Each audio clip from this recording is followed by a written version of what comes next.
तो सुना आपने शुभेंदु अधिकारी को सभी के अच्छे स्वास्थ्य की कामना करते हुए ममता बनर्जी की चोटिल होने पर जब मैंने सवाल पूछा तो उनका ये जवाब मिला।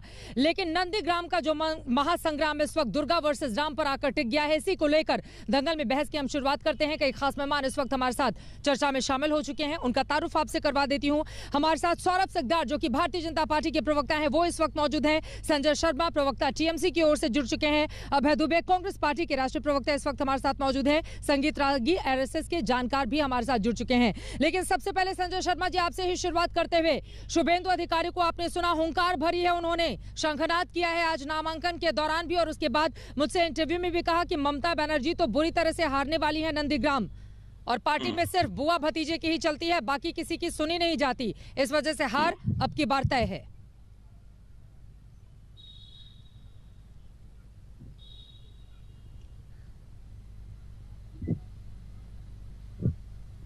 साउंड गया। हेलो, आपकी आवाज आ रही है?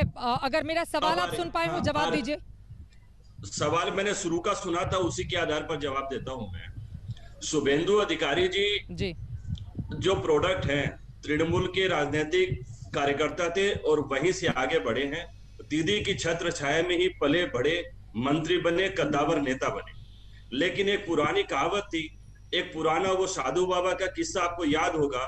उन्होंने एक चूहे को शेर बना दिया था, और वही शेर जब उनको वापस खाने के लिए आ गया था तो उसको वापस चूहा बना दिया।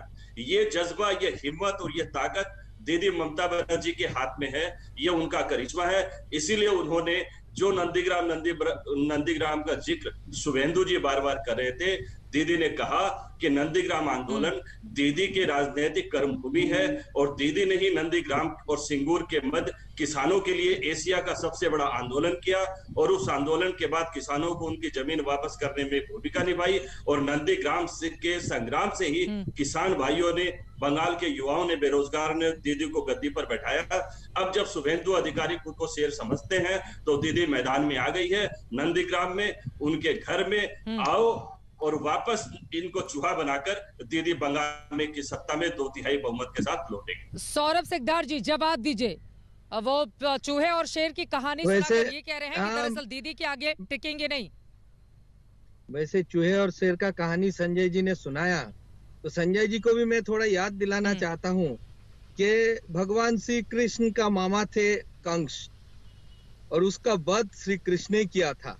तो इसीलिए जब वो गाथा पढ़ा जाता है तो उसमें बोला जाता है बंगाली में, तुम्हारे बोधि बेजे गोकुले पालीचे से, अर्थात तुमको जो मारे गए वो गोकुल से ही आ रहे हैं। तो ये जो ये प्रोडक्ट बोल रहे हैं संजय भैया, मैं आपको नहीं टोका था, प्लीज मेरे को बोलने दीजिए।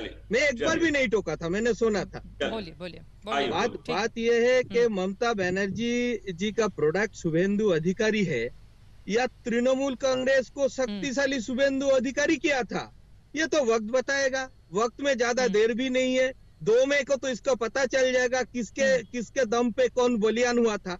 लेकिन बात यह है, शुभेंदु अधिकारी जी नंदीग्राम छोड़ के भागा नहीं है। ममता बनर्जी जो 10 साल सीएम रहे और 1984 से ये चुनावी राजनीति में है, लगातार जीतते आ रहे, बीच में एक ही बार हारे थे, उसको अपना सीट चेंज करना पड़ा, तो हमारा जीत तो ही हो गया। स्टैंडिंग सीएम को अपना सीट छोड़ के भागना पड़ रहा है। आप ही जब बोल रहे हैं कि ममता बनर्जी आज तक सिर्फ एक ही 1989 का चुनाव हारी हैं, बाकी कोई चुनाव वो हारी नहीं है, तो ऐसे में तो बड़ी चुनौती रहेगी ना शुभेंदु अधिकारी के सामने। सौरभ जी, नहीं, चुनौती तो बिल्कुल नहीं है, क्योंकि उसको अपना सीट छोड़ के भागना पड़ा। तो मनोबल जो टीएमसी के लोगों का है यहीं पे टूट गया है। और शुभेंदु जी देखिए, शुभेंदु जी के पास भी ऑप्शन था, लेकिन उसने बोला नहीं, मैं जिस सीट से लड़के विधानसभा में गया था उसी सीट से लड़के आऊंगा। हाँ, उन्होंने तो नहीं भागा कि इतने बड़े दमदार। मैं इसमें कुछ ऐड करना चाहूंगा। हाँ, दीदी ने नंदीग्राम में एक जनसभा में, दीदी ने नंदीग्राम की एक जनसभा में ये कहा कि मैं ही नंदीग्राम से खड़ी हो जाऊंगी।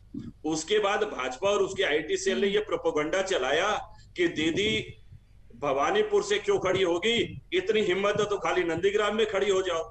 दीदी ने उनके प्रोपोगंडा को सुना नहीं, लेकिन दीदी 100% कंफर्म थी और हम सभी बंगाल की जनता कन्फर्म है। लेकिन भवानीपुर में उनके वोटों का प्रतिशत तो लगातार घटता हुआ चला जा रहा था, इस वजह से भी तो नंदीग्राम पहुंची ना। उनका वोट प्रतिशत क्या था 2016 में और 2011 में, दोनों में बहुत ज्यादा फर्क है।